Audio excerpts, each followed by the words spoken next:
Images of the dead and wounded began to Human rights groups are criticizing the U.S. Congress being killed. In large part by the U.S. government under the auspices of the Mérida Initiative. We have been very supportive of the Mérida Initiative, and we will continue to be supportive. And we have already seen resources transferred, equipment transferred in order to help President Calderon in what is a very courageous effort to deal with a set of drug cartels that are not only resulting in extraordinary violence to the people of Mexico, but are also undermining institutions like the police and the judiciary system. More than a dozen people gunned down inside this home in Juarez. Unless stopped, will be very damaging to the country.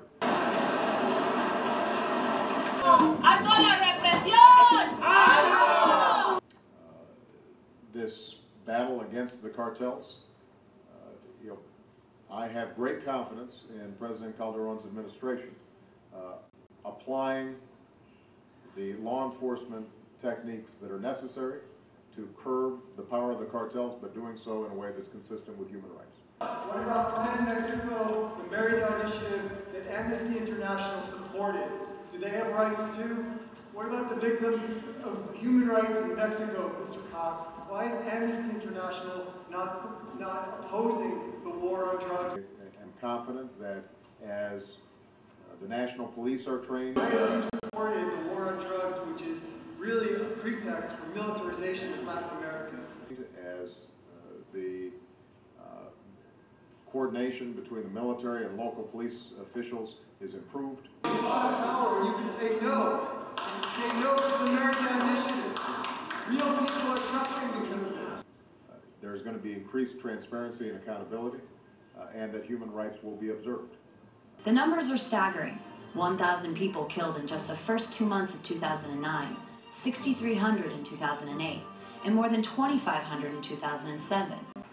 You go into Sinaloa, you go into the north of Mexico, and you kill out one cartel, you knock off one cartel. What have you just done? You just created an amazing business opportunity for various competing cartels who would love to compete for that spot, for that market niche. And compete in drug cartel terms means deaths. It means violence. When you open up that vacuum of space, you're actually going to see more violence, not less. You'll hear from their families in a moment. Mayor Perez says none of them had any ties to the cartels. The shooting happened early Sunday morning in the southeast Juarez. Chihuahua State Police say 2 trucks full of gunmen pulled up to several homes and opened fire. Mexicans have reiterated that the values upon which our societies are funded are democracy, freedom, justice, and the respect of human rights.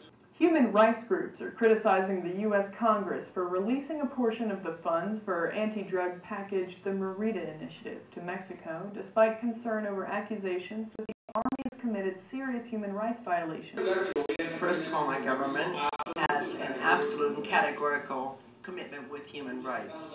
The struggle, the battle we're fighting against organized crime is precisely to preserve the human rights of the Mexican people.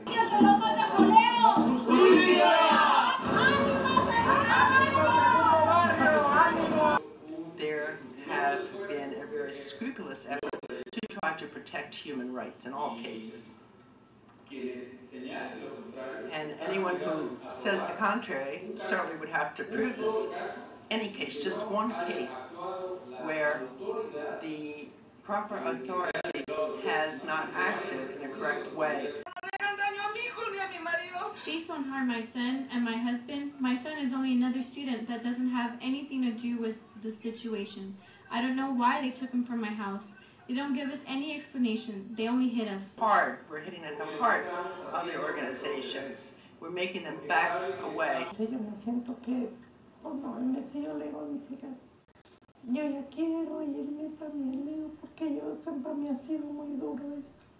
Our basic objective is to provide security, safety for the Mexican people.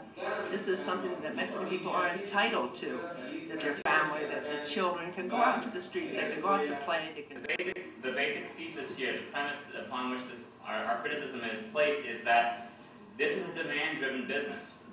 So long as there is demand in our country, in the consumer country, there will be supply abroad. The biggest by far, violators of human rights right now are the cartels themselves that are kidnapping people and extorting people and encouraging corruption in these regions. That's what needs to be stopped. That's what President Calderon is committed to doing, and that's what I'm committed to helping President Calderon accomplish as long as he is president.